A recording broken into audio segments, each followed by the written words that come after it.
Hello again everyone, welcome back. It's been a little while since I uploaded the last video on the Epiphone Dot. Unfortunately I've just had a lot of jobs on my plate and this one's been a little bit neglected. It's been sat on my desk in pieces the whole time, which is not good really. So where did we leave off? Well, we'd done a fret level job on the thing. We'd pretty much dismantled it down to bare bones and that was about it. I've got two things left to do on this really, other than giving it just a quick setup, which is to, one, see if I want to address the paintwork issues, and two, rewire the electronics. Hopefully I'm going to get both of those done tonight. Now, on the note of the paintwork, I've got something new to try. I don't know if it's actually going to work or not, to be honest with you, but well, let's see what happens. As you probably already know, by the way, actually, I don't know if you can see here, I have applied several coats of fretboard conditioner to the fretboard. It's looking a lot glossy, a lot more glossy and a lot darker than it was last time, which I'm really pleased about. There is quite a lot of dirt sort of embedded in the open grain of the fretboard. There's not really a lot I can do about that. If anyone has any good techniques for getting that out, please do let me know. But that's how it was when I got it anyway. It doesn't affect the playability, obviously. So I don't know if you can see, now that I've got the HD camera set up, there is a scuff just above the pickup cavity there. Probably see it reflecting, where it's a bit of a kind of a matte finish. There's also actually another one. Where is it? There's another one there. And I want to see if I can do anything about that. So what I've actually bought is rubbing compound. Now, rubbing compound, you can buy lots of things called rubbing compound. I mean, what they all basically are is sort of like a wax with a mild abrasive embedded within it. Normally, I think if you just search for rubbing compound on the internet, what you probably actually find is stuff that's designed for polishing metal. It's probably very similar stuff, although not exactly the same. This stuff, as the name turtle wax might suggest, is designed for restoring paintwork on cars. If you've got a really old car, you tend to see it less nowadays, but if you've got a really old car with paint that's been left out in the elements for a very long time, you'll notice that the gloss paint in particular will sort of lose its shine. It'll sort of turn into this kind of milky white on top, and that's basically because the top layer of paint fades in the sunlight and it also gets little scratches in it. And I mean, that's kind of similar to what we've got here. What this does is you would normally put a little bit on with an electric buffer and it would actually scratch the top layer of paint off effectively. So you've got to be very careful because it can go all the way through the paint, but if you get just the right amount off, it leaves you with a nice, smooth, glossy bit of paintwork. So what I'm going to actually try doing is applying this with a microfiber cloth by hand and just see if that makes any difference to the rough area on the paintwork. So let's give that a try. Hopefully we won't rub our way right the way through the paint. So the instructions say to apply using a damp cloth, so that's what I'm doing. A little bit extra water here in case I need it.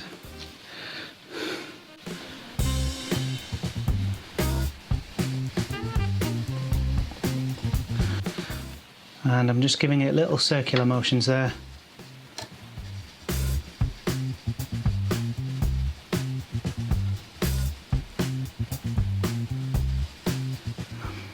If this stuff's successful, I may well actually do the whole guitar top with it. Probably should have tried somewhere a little bit more inconspicuous to start with, really. I can already see, I think that's getting the worst of the scuff, if you like, but I can see the sort of deeper scratches embedded within there, so I'm going to keep going for now.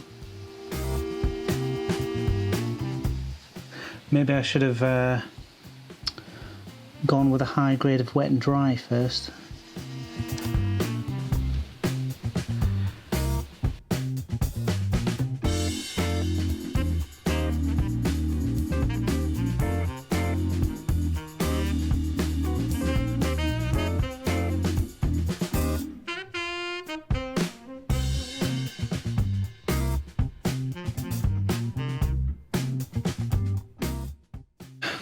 So I've been at that for about 15 minutes now, and to be honest with you, I think I've got the wrong product.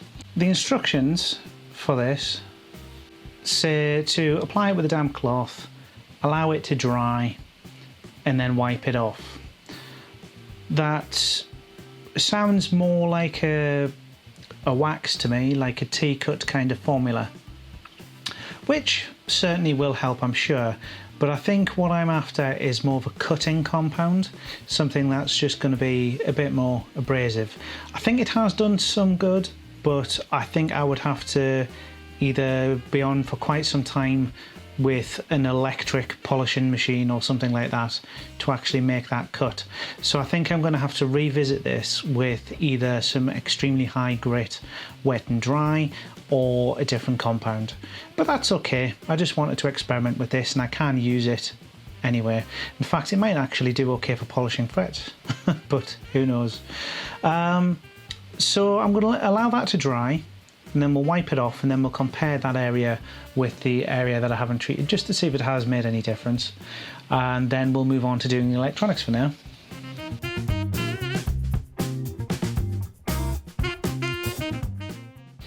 Okay, so as per the instructions, I've allowed that to dry till it's gone sort of misty and white.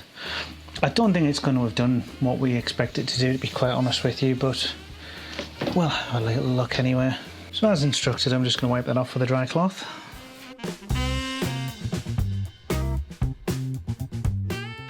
So has that had an effect? Maybe slightly. I think if anything the deeper scratches seem more prominent, which suggests it's kind of got rid of some of the misty stuff. But if I compare that with the other one, yeah, actually, I suppose when you compare the one that I haven't done with that one, then there is actually a difference there, but unfortunately it's not good enough. But I guess it's helped. Maybe if I persevered with a couple more treatments, it would improve again. But definitely looking at it there are definitely some heavier scratches in there, and I don't think I'm going to get down through those without some form of, like, as I say, wet and dry or something like that. So I mean, that paintwork job was a bit of an afterthought. That was just something I wanted to experiment with. The main thing to get done tonight is definitely going to be the electronics. So let's crack on with that. So this being the hollow body, there is no control cavity that we can access to work on the electronics. All of the electronics pretty much have to be done outside of the guitar. So I find what really helps is to make a template. All I've done here is took a piece of cardboard and placed it over the top of the guitar and pushed through all of the holes where all the controls would normally be, and that gives us a template to wire up from. So if I can just find a pen here for you. This here would be probably me writing backwards wrong, yeah. This would be the jack socket. I'm writing upside down. This would be the selector switch. And now, I actually prefer to have my volume and tone wired slightly differently from a traditional Les Paul. In fact, I'm not even sure. I think normally these are the two volume controls, and these would be the two tone controls at the back. But because I make such regular use of the neck pickup, I hardly ever use the back pickup, especially when playing blues and things. I actually prefer to have the volume of the neck up top. There, you got that the right way around. And I like to have the tone for the same pickup here, so that they're more easily accessible, and then I would have the other volume and the other tone here. Doesn't really make much difference. You can adjust them to preference as you see fit. So before I put my electronics in the template. Something to note, these two pots hanging off on their own here with the capacitors attached to them are the tone pots. In fact, I can put them there if you like. And these are the two volume pots. You'll notice the volume pots have got writing on the top of them which says A500K, and that means it's 500K ohms resistance. And A, although the A I don't think actually stands for audio, it means these are actually audio taper pots, which we've discussed before. That just means the volume is going to be steady because you don't actually hear volume increases in the same way that signal increases, if that makes sense. So if these were a linear pot, what you would actually hear when turning these up is nothing, nothing, nothing, nothing, and then all of the usable volume would be in about the last 10% of the pot. But these are audio taper, so you actually hear a steady volume increase as you turn them. However, the tone pots have a B instead of an A there, which means they are linear. And that means I have the problem with these that they basically either they're on or off. They do practically nothing until the last little bit of the turn, and then they're on, which is no good to me. So I want to replace these with audio taper pots. In addition to that, having already actually rewired this guitar once before just to get it working, I seem to be having difficulty actually getting this pot to do anything at all, which leads me to think that the capacitor is actually blown on it as well. Not that you can blow a capacitor in a guitar generally, but it could well have been heat damaged from soldering or something like that. So we're going to have two new tone pots and two new capacitors just to be safe. Let's warm up the old soldering iron. So while that's warming up, just a little other thing to note actually. The wire that I'm using is shielded wire. Now, I don't believe there's actually much point to using shielded wire going from pot to pot inside a guitar. It may have some slight benefit as far as interference is concerned. By all means, if there are any electronics experts out there who have an answer for me on that one, please do let me know. But to be honest with you, I just use it because it's generally the case from one pot to another that you have to run two wires anyway, so you might as well just use some of this shielded wire where you can use the outer shielding for the ground, and then you don't have to run two wires. It just makes it a little bit neater, especially when you're going to have to stuff this back inside the guitar through the F-hole. Okay, so the first thing to do, we just want to remove any gubbins that we don't want. So there's this erroneous ground wire that I was using previously.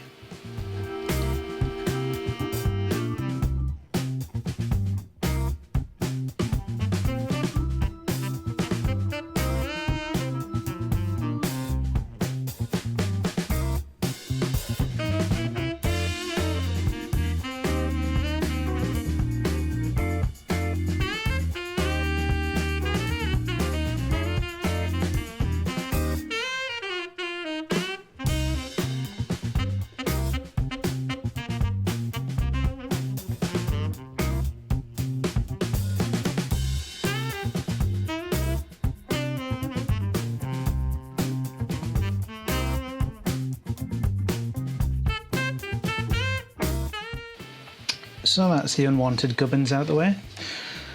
Now we just need to get some new pots. I've got a bag of audio taper pots here.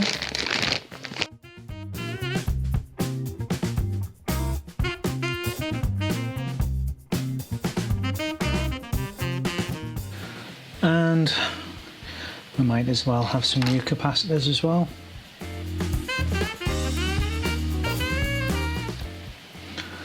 They are nothing special. They might look orange, but they're just cheap Chinese capacitors.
the next thing to do is I'm going to actually put the pickups back in the guitar and then wire the pickups and the grounding wire from the guitar up to this lot, and then we'll test it while this is all still outside of the guitar, so that if anything's wrong we can put it right.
Okay, it's harder to tell just by tapping, but I think the tone pots are working there as well.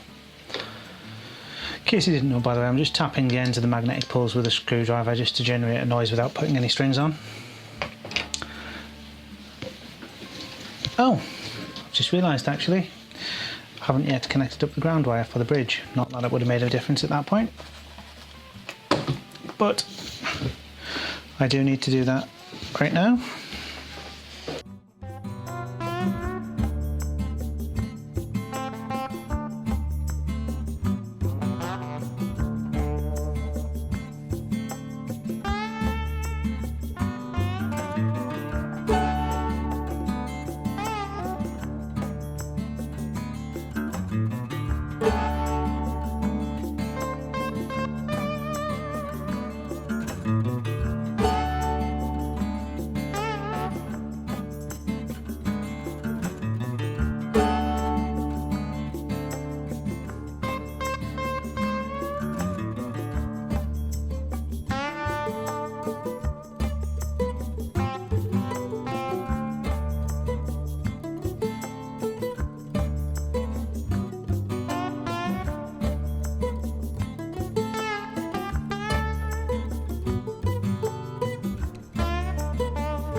Okay, so all those wires are reattached.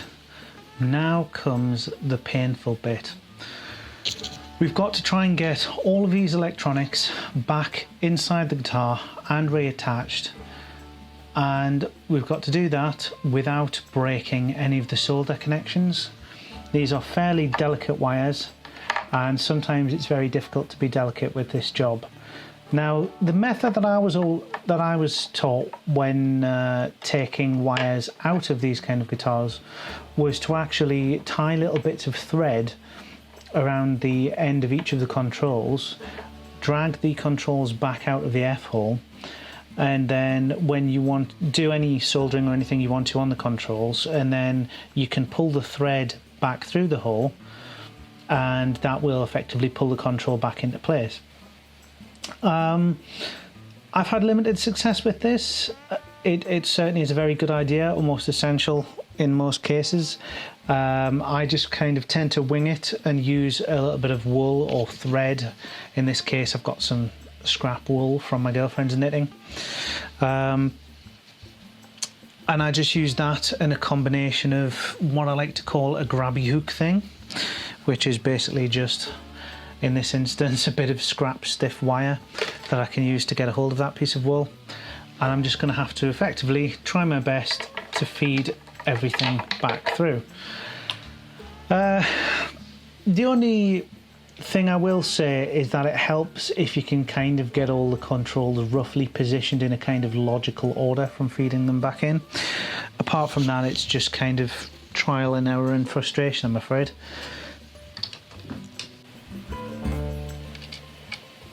Stiff bit of wire, feed it through.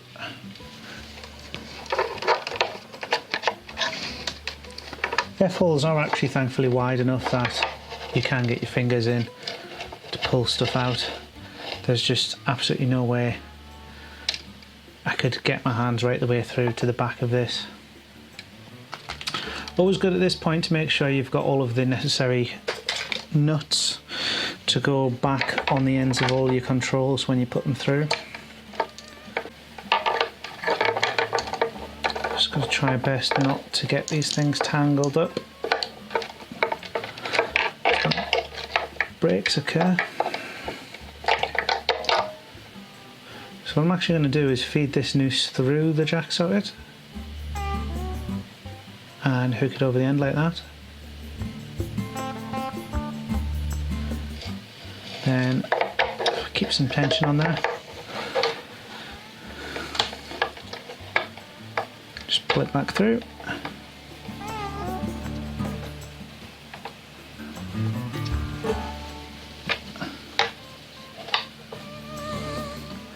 Get what is hopefully the appropriate size nut.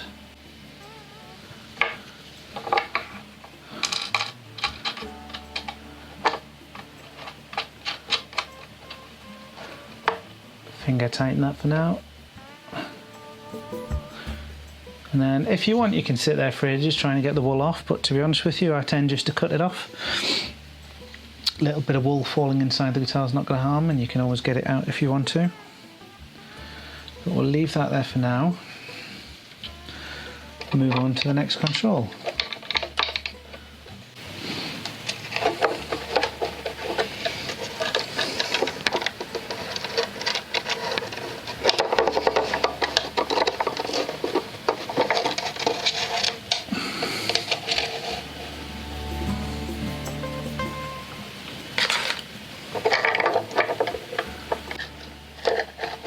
Hopefully that's going to come through without the wire pulling off, because I didn't tie it on very secure. There we go.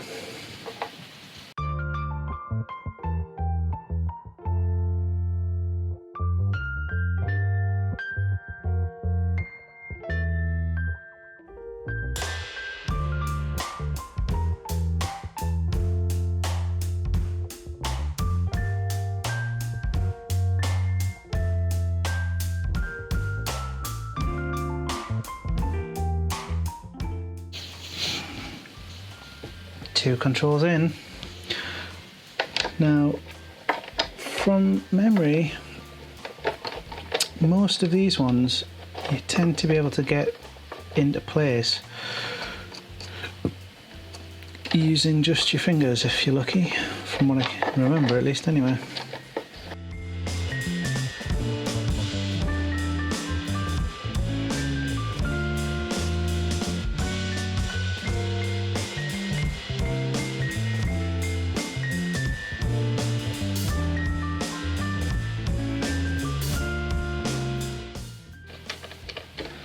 Halfway there. Now this would be the point where if we've got the wires too tangled inside, I'd find that I couldn't actually get this tone control into place. Hopefully that is not the case. Just going to move that onto my knee for a second so I can get a better look.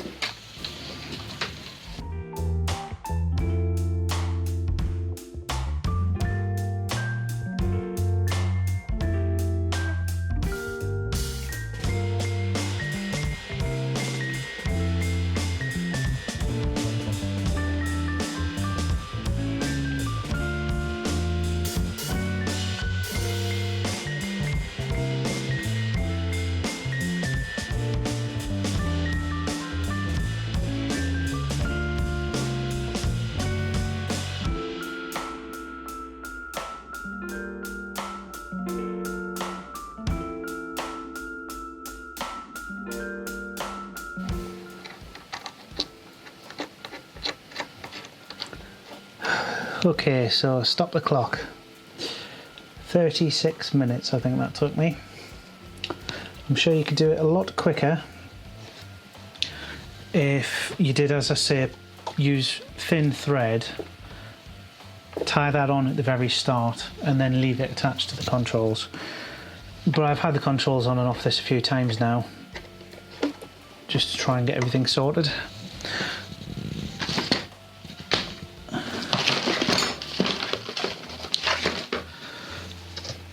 So I'm just going to give these a little fasten up.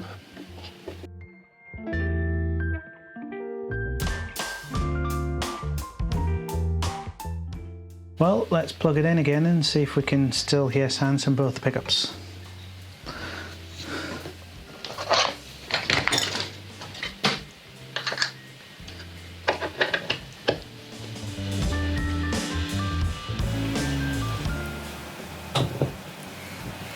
The back pickup, if I tap the pull pieces there, I can hear the audio coming through, and I expect this to be the volume control.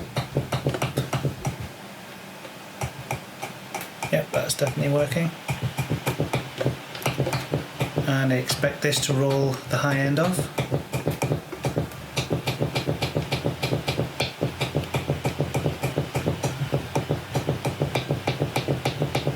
Seems to be working. If you flip forward to the neck pickup, same again, this should be the volume.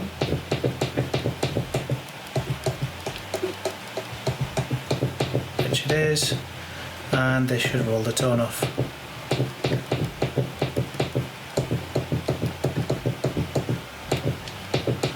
Which it seems to. All good in the hood. I think I'm confident enough I can put the gold knobs back on now, might as well.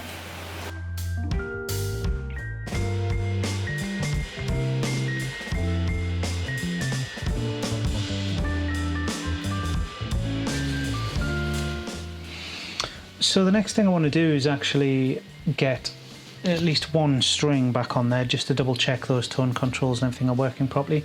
But before that, I don't know if you recall, I pinged the nut across the floor last time. I just want to get the old super glue off there.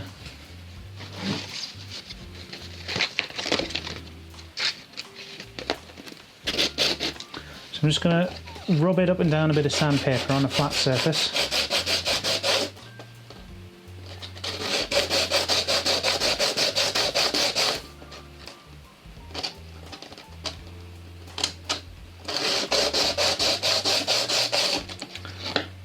There we go.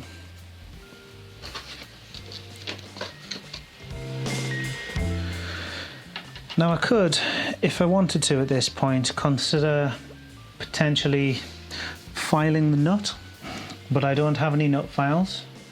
I could, if I wanted, actually just sand some off the bottom of the nut itself and lower the whole thing that way.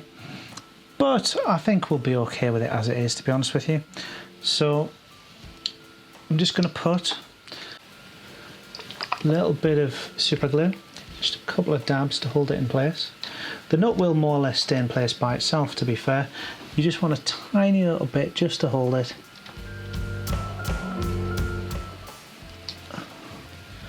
You don't really want it splooging out all over the sides.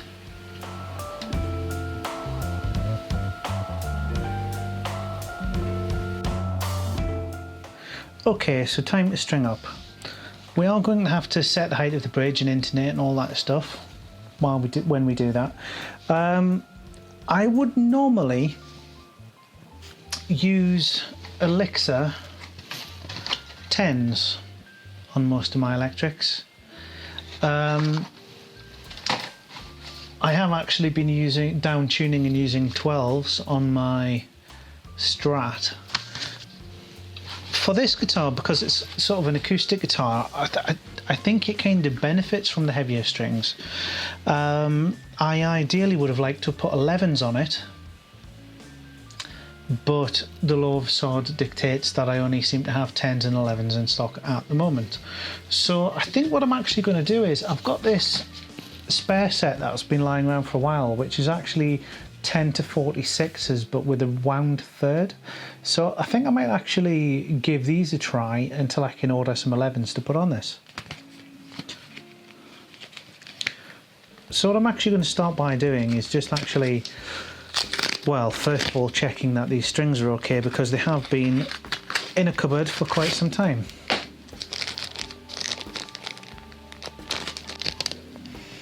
Yeah, they look fine. Alright, so what I'm actually going to do is just put the inner and outer strings on to start with, because theory would dictate that they would tend to be the most affected by the bridge not being the correct height.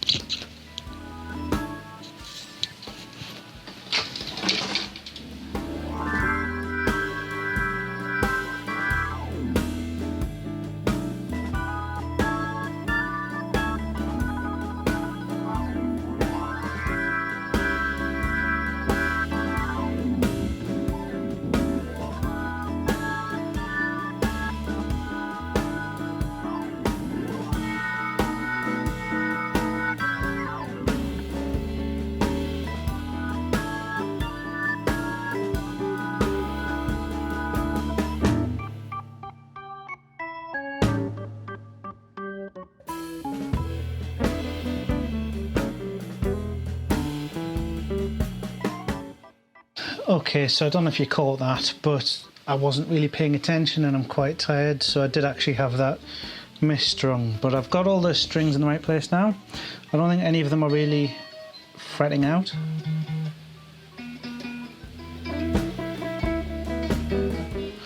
So it's time to tune up and see if the intonation needs adjusting.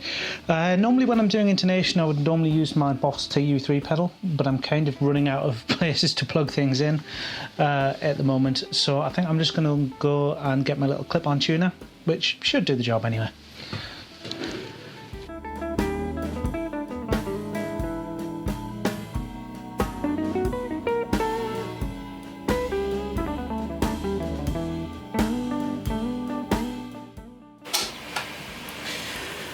Alright, well, it appears to be working. Let's see what the intonation's like.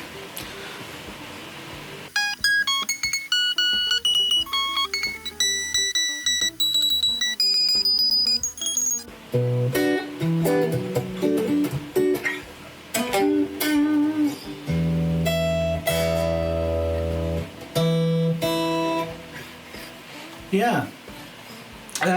It is ever so slightly off, but given that these aren't the gauge of strings that I'm going to leave on there, and given that I'm not using the most accurate tuner at the moment, I think I'm going to leave it for now.